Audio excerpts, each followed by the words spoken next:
مفتی طارق مسعود special. کھانے سے پہلے ہاتھ دھونا۔ اب بھی پتا ہے دنیا میں جو رواج ہے نا، یہ جو کانٹوں کا، چھری کانٹوں کا زیادہ رواج آیا ہے، وجہ اس کی تھی ہاتھ نہیں دھوتے تھے یہ لوگ۔ ہاتھ جب دھوتے نہیں تھے تو جراثیم پھیلتے تھے، تو ان کے ڈاکٹروں نے ان کو بولا کہ بھئی اس سے تو جراثیم پھیل رہے ہیں، تو یہ چھری کانٹے لے آئے۔ ہاتھ دھونے کا رواج پھر بھی بولو نہیں ہے۔ چمچ سے کھا لیں گے، مختلف چیزوں کو کھا لیں گے، وہ ان کے ہیڈک ہے، جس چیز سے بھی کھائیں، لیکن ہمیں ہمارے نبی صلی اللہ علیہ وسلم نے شروع سے ہی کھانے سے پہلے ہاتھ دھونے کا حکم دیا ہے۔ آپ اس سے اندازہ لگا لو کہ جس مذہب میں مردے کو بھی غسل کر کے دفن کیا جا رہا ہو، تو زندوں کو کتنا صاف رکھنے کا حکم دیا جا رہا ہو۔ لیکن افسوس یہ ہوتا ہے کہ جب ہم یہ باتیں بیان کر رہے ہوتے ہیں اور جب مسلمانوں کے حالات دیکھ رہے ہوتے ہیں، تو پھر افسوس کے علاوہ کچھ بھی حاصل نہیں ہوتا۔ کچھ چیزیں غیر مسلموں میں ابھی بھی نہیں آئی ہیں، جیسے پانی سے استنجا کرنا، کیونکہ نجاست ہے نا، اس میں شریعت نے زیادہ حساس بنایا ہے پانی سے استنجا کرنا۔ اس لیے اسلام کی صفائی کو آپ آج کی جو مغربی دنیا کی صفائی ہے نا، اس سے کمپیئر نہیں کر سکتے۔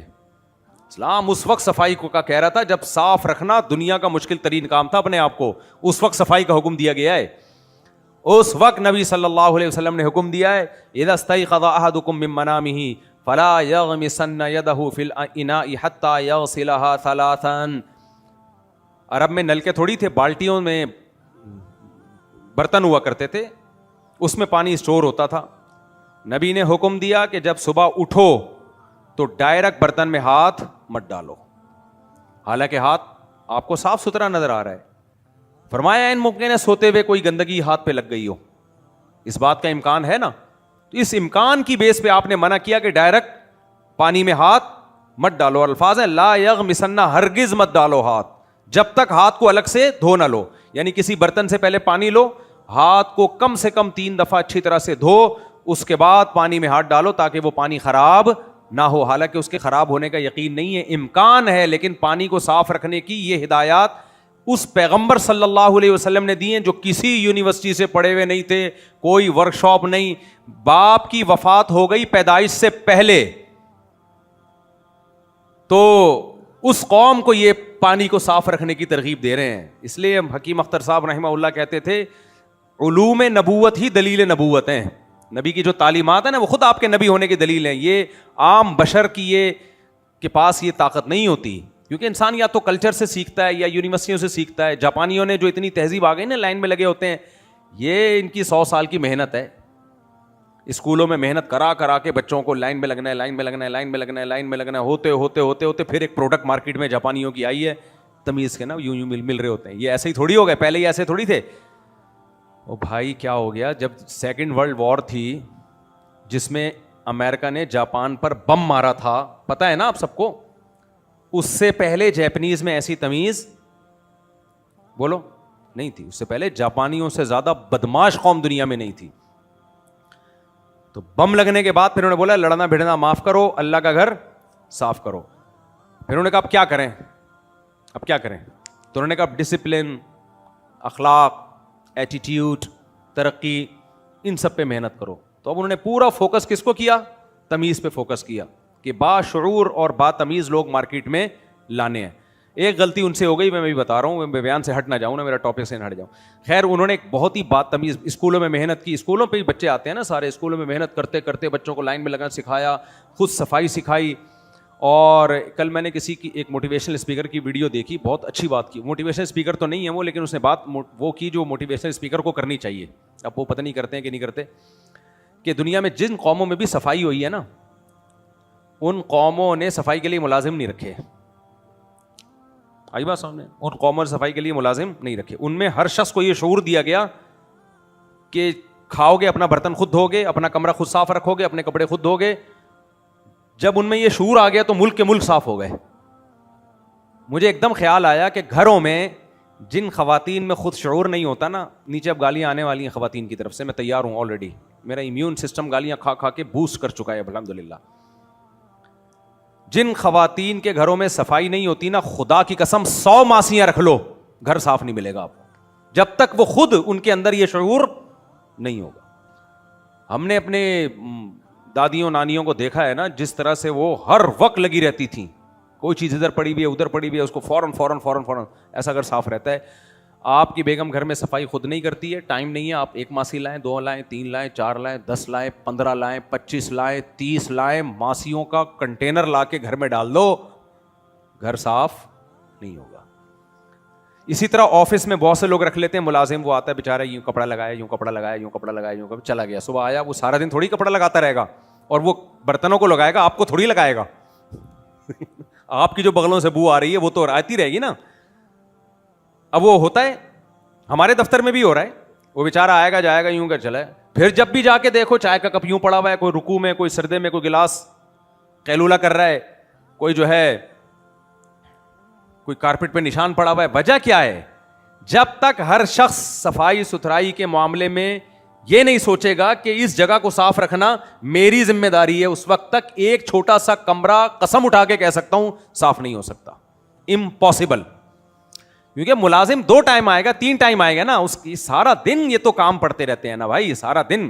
مثال کے طور پر آپ نے واش روم کے لیے بھنگی رکھ لیا, موضوع سے ہٹ رہا ہوں مجھے پتا ہے, لیکن اب کام کی باتیں آ جاتی ہیں تو پارسل کر دینی چاہیے. صفائی تو ہمارے ایمان کا حصہ ہے نا, کیا خیال ہے بھائی؟ ہمارا مذہب شروع صفائی سے ہوتا ہے, نماز سے نہیں ہوتا, ذہن میں رکھنا. شروع کہاں سے ہوتا ہے؟ 2 دلیلیں اس پہ میں دوں گا. بٹن بند کروں؟ اچھا یوں کر رہے تھے, میں نے کہا شاید بٹن کھلا ہوا ہے. تو ہمارے 2 دلیلیں دوں گا اس پہ کہ اسلام شروع کہاں, توحید کے بعد. پہلے تو توحید تو عقیدہ ہے نا, اسلام میں داخل ہونے کے بعد کیا کرنا ہے سب سے پہلے.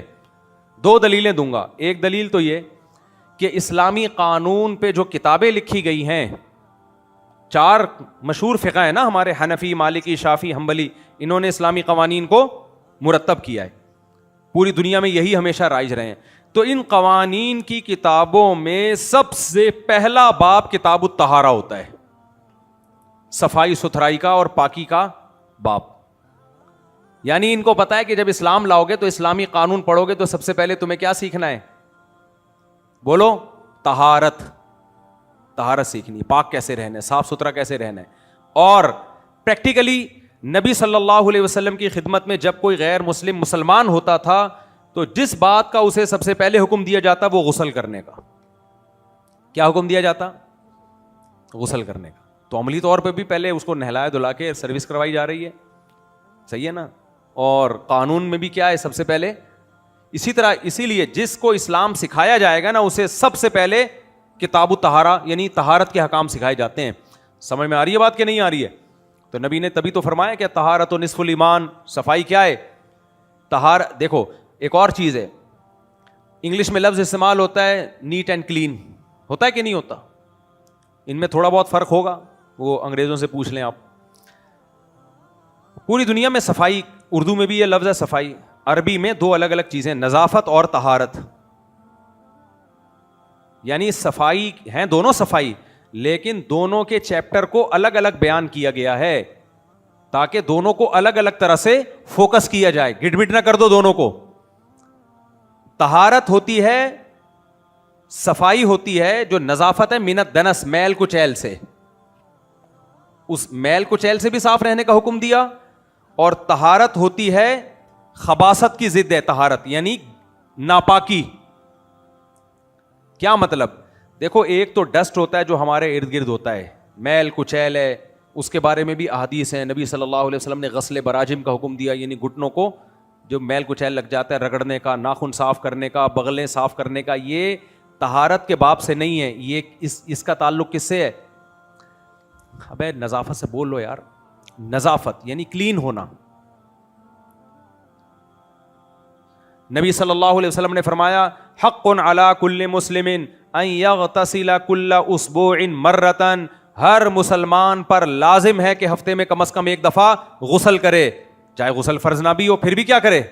غسل. اس کا تعلق طہارت سے ہے, نظافت سے ہے. نظافت یعنی کلین کرنا اپنے آپ, نیٹ اینڈ کلین رہنا. آئی بات سمجھ میں؟ نبی صلی اللہ علیہ وسلم نے خوشبو کا بہت استعمال کا حکم دیا خود بھی, اس کا تعلق نظافت سے, کلین, نیٹ اینڈ. بولو نا کیا ہو گیا؟ نبی صلی اللہ علیہ وسلم نے سفید لباس کو پسند کیا. سفید لباس کو صاف رکھنا بہت مشکل, تو پسند اسی لیے کیا کہ صاف رکھیں گے نا یہ لوگ, صاف ستھرے رہیں گے. کیا خیال ہے بھائی؟ زیر ناف بالوں کی صفائی کا حکم دیا. اس کا تعلق طہارت سے ہے نظافت سے ہے؟ نظافت. اس میں پسینہ اٹکتا ہے, کوئی گندگی تھوڑی اٹکتی ہے. گندگی سے میری مراد ناپاکی, یہ ہے نظافت. اور دوسری چیز ہے, اچھا آپ صلی اللہ علیہ وسلم نے برتن میں پھونک مارنے سے منع کیا, صحیح حدیث ہے. ہم جو پھونک مارے چائے کا دیکھا نا, کچھ لوگ ایک طریقہ ہوتا ہے, ایک ہوتا ہے کر کے پھر پورا سڑپا مارنا. چلو سڑپا تو اپنی عادت ہوگی کسی کی, لیکن جو منہ پہ پھونکے مار رہا ہے تو کوئی ناپاکی تو نہیں جا رہی نا چائے میں. کیا ہو گیا بھائی؟ کوئی ناپاکی تھوک پاک چیز ہے, ہوا پاک ہے. اگر یہ تھوک ناپاک ہوتا تو کپڑوں پہ لگتا نماز نہ ہوتی. تو تھوک تو پاک چیز ہے, انسان مسلمان کا تھوک ہے, پاک تھوک ہے. لیکن آپ نے برتن میں, وہ برتن جس کو آپ خود پی رہے ہو, وہ کھانا جس کو آپ خود کھا رہے ہو, اس میں پھونک مارنے سے منع کیا. اس کا تعلق طہارت سے نہیں ہے بلکہ کس سے ہے؟ نظافت سے. کیونکہ یہ بری بات ہے کہ یار بہرحال کاربن ڈائی آکسائڈ ہے نا, گندا سانس آ رہا ہے نا, تو گندا سانس کیوں برتن میں لے کے پھر اسی کو کھا رہے ہو تم؟ سمجھ میں نہیں آ رہی بات؟ اچھا, ناک میں جب آپ پانی ڈالیں تو وہ تو طہارت ہے, لیکن حدیث میں اس ناک کو اچھی طرح سے صاف کرنا, ناک کی رطوبت کو اچھی طرح سے نکالنا. آپ صلی اللہ علیہ وسلم نے فرمایا کہ صبح جب اٹھتے ہو تو شیطان ناک کے نرخرے میں ہوتا ہے, ٹھیک ہے نا, اس کو اچھی طرح صاف کیا کرو. یعنی گندگی ہوتی ہے اندر بہت. اس کا تعلق طہارت سے ہے یا نظافت سے؟ نظافت سے, کیونکہ ناپاکی تھوڑی ہے ناک کے اندر. بھائی ناک کی رطوبت پاک ہوتی ہے, لیکن اس کو صاف کرنے کا حکم دیا. مسواک کا تعلق طہارت سے نہیں ہے, مسواک کا تعلق کس سے ہے؟ نظافت سے. کیونکہ دانت میں گندگی جو ہوتی ہے وہ ناپاک نہیں ہوتی. کپڑوں پہ لگ جائے کپڑے ناپاک نہیں ہوتے, دانت میں لگے ہوئے ہیں تو نماز پڑھ سکتے ہو نا, لیکن نظافت ہے, گندگی برداشت نہیں ہے, اس لیے بار بار دانتوں کو صاف رکھنے کا حکم دیا گیا. ایک تو یہ نظافت ہے, یہ تو سارے دنیا کے ہر قوم میں ہوتی ہے, اتنی تو نہیں ہے جتنی اسلام نے بتائی, لیکن بہرحال گورے بھی مانتے ہیں اس کو. کیا خیال ہے؟ دوسرا جو چیپٹر ہے نا اسلام کا, طہارت, وہ صرف اسلام کے پاس ہے, وہ دنیا میں کسی مذہب کے پاس بولو نہیں. طہارت, ناپاکی سے طہارت, یہ دنیا میں کسی مذہب کے پاس نہیں. میں نے بھی بتایا تھا نا, ہندو جو کنورٹڈ تھے, مسلمان اسلام قبول کیا, وہ مجھے ملے, کئی گھنٹہ گپ شپ ہوئی. چارٹرڈ اکاؤنٹنٹ تھے, بڑے پڑھے لکھے آدمی. تو وہ بتا رہے تھے انہوں نے غیر مسلموں کے ساتھ بہت رہنا ہوا ہے, وہ بھی یہ کہہ رہے تھے کہ یار ان کے یہاں طہارت کا تو کوئی کانسیپٹ ہی نہیں ہے. طہارت کسے کہتے ہیں اس کو سمجھو.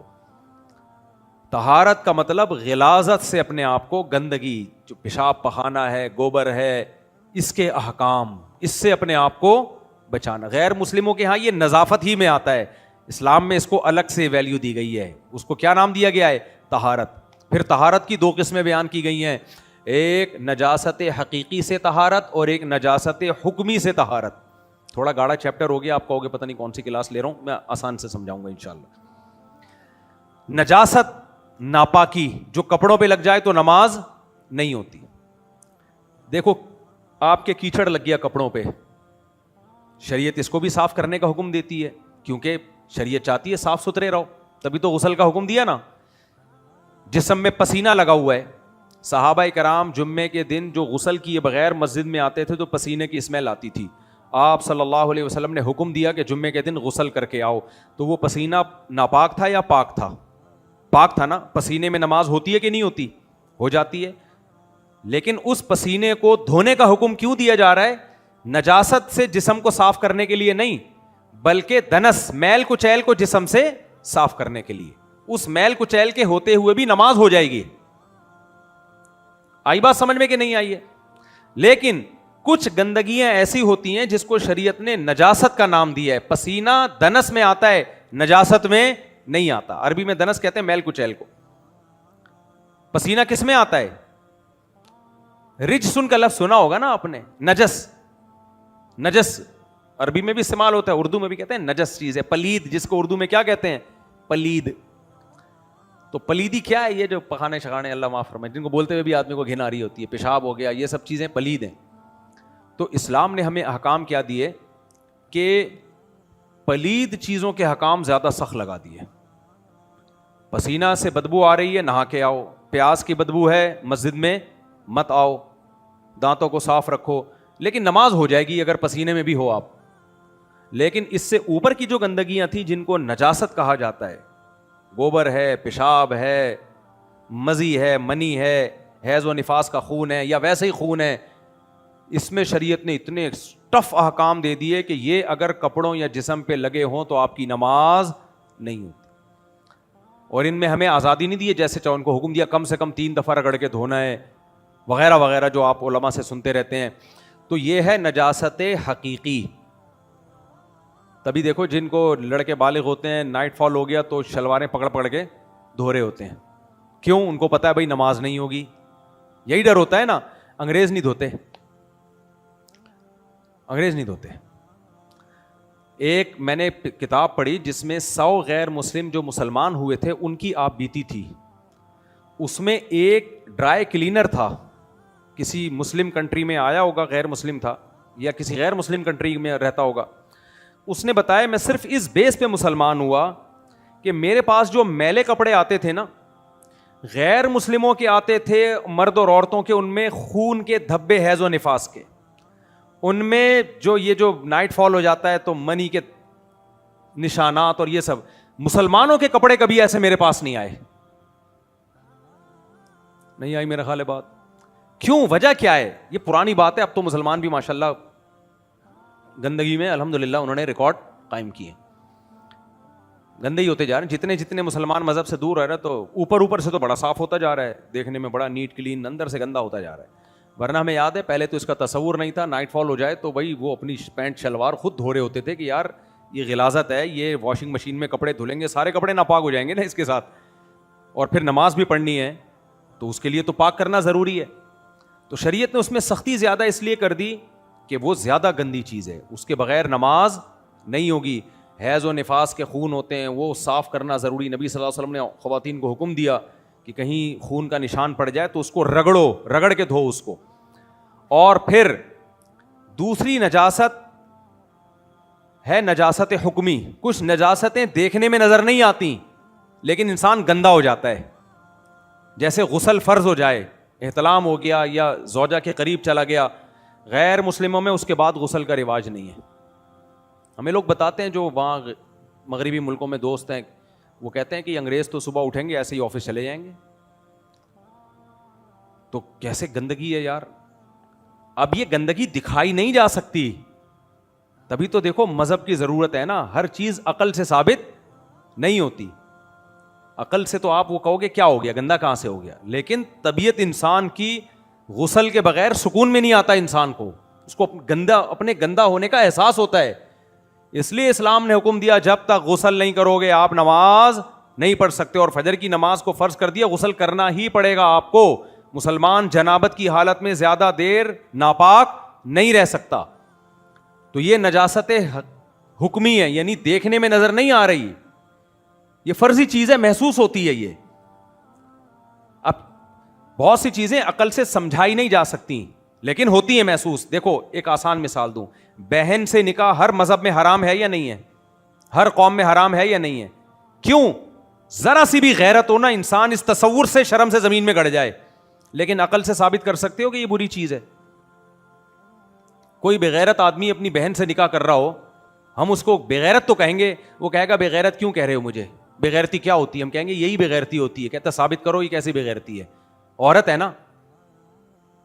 تو میرا دل اس کی طرف مائل ہو رہا ہے, تو ہم کیا کہیں گے یہ فطرت کے خلاف ہے. کہہ کہ فطرت کسے کہتے ہیں؟ تو کلچر ہے ہمارا, میں اس کلچر کو نہیں مانتا. رشیا میں جب کمیونزم کا دور تھا نا اور انقلاب آیا ہے تو انہوں نے بہن سے نکاح کو بھی لیگل قرار دیا ہے. تو یہاں مذہب گائیڈ کرتا ہے کہ کچھ چیزیں بغیرتی ہیں. بہت کوئی بغیرت ہو جائے تو اس کو لگے گا کہ یہ بغیرتی نہیں ہے, لیکن اس کو دلائل کی دنیا میں اس بغیرتی کو ایکسپلین نہیں کیا جا سکتا. یار مجھے ذرا بیٹا آپ پانی پی رہے ہو, مجھے بھی ٹھنڈا پانی پلا دینا, آپ پی لو پہلے, آپ پی لو پہلے تسلی سے. ہاں, اس بغیرتی کو دلائل سے ایکسپلین نہیں کیا جا سکتا. وہاں مذہب گائیڈ کرتا ہے کہ ماں سے نکاح نہیں کر سکتے, بہن سے نکاح نہیں کر سکتے, بیٹی سے نکاح نہیں کر سکتے, بھانجی بتیجی سے نکاح نہیں کر سکتے, پوتیوں نواسیوں سے نکاح نہیں کر سکتے, بہوؤں سے نکاح نہیں کر سکتے.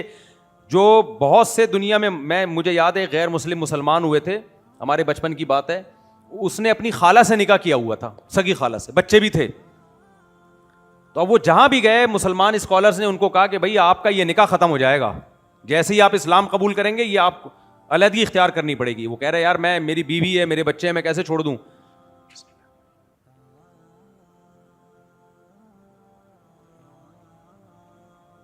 بہت مزے کا پانی ہے, اس میں آدھا ٹھنڈا اور ملا کے نا تھوڑا سا گرم ملا دیں, ہلکا سا, زیادہ ٹھنڈا ہو گیا الحمدللہ. تو اب وہ گئے مختلف اسکالرس کے پاس. حضرت مولانا یوسف جہانوی شہید رحمہ اللہ تعالیٰ اس وقت زندہ تھے, ان کے پاس بھی گئے. انہوں نے کہا کہ جیسے ہی آپ اسلام قبول کریں گے آپ کا نکاح کر دو, یہ آپ کی محرم ہے, یہ نہیں ہوتا. تو اب وہ پتہ نہیں اسلام قبول کیا نہیں کیا. ایسے موقع پہ ہمارے کچھ لبرل قسم کے اسکالرز آ جاتے ہیں, کہتے ہیں مجبوری ہے, یہ بیچارہ مسلمان ہو جائے گا تو چھوڑو. نہیں بھائی, اسلام میں آؤ نہ آؤ آپ کی مرضی ہے, اسلام کے یہ بنیادی حکام چینج نہیں ہو سکتے. حضرت عمر رضی اللہ تعالیٰ عنہ کے دور میں فارس جب فتح ہوا نا, تو وہاں پارسیوں میں یہ چیز نظر آئی, کسی نے بہن سے نکاح کیا ہوا ہے, کسی نے بھانجی سے کیا ہوا ہے, کسی نے بھتیجی سے کیا ہوا ہے. تو وہ ہوا یہ تھا کہ ان کے مذہب میں بھی یہ حرام تھا. تاریخ کی کتابوں میں لکھا ہوا ہے کہ بادشاہ نے کہیں اپنی بھتیجی بھانجی سے نکاح کا ارادہ کیا تو وہاں کے جو ان کا جو بھی پارسی مذہب کا جو بڑا تھا نا, اس نے فتویٰ دیا کہ یہ حرام ہے. بادشاہ نے اس کی گردنیں اڑا دی. تو جو کہتا رہا حرام ہے, سب کی گردنیں اڑا کے تو پھر وہاں کا فتویٰ ہی چینج ہو گیا. تو پارسیوں میں پھر یہ چیز آ گئی محرم سے نکاح کرنا. تو ہمارے پاس بھی آیا تھا وہ کیس, ہم نے کہا بھائی یہ خالہ سے نکاح نہیں ہوتا, لیکن ہمیں حیرانگی اس پر ہو رہی تھی کہ کوئی سوچ سکتا ہے اپنی خالہ سے نکاح کا, ماں جیسی ہوتی ہے نا وہ. تو دیکھو اگر مذہب کی گائیڈنس نہ ہو تو غیرت اور حمیت کے جو اسٹینڈرڈ ہے نا وہ بھی انسان سے فوت ہو جاتے ہیں. تو یہاں بھی اب اس بات کو سمجھیں.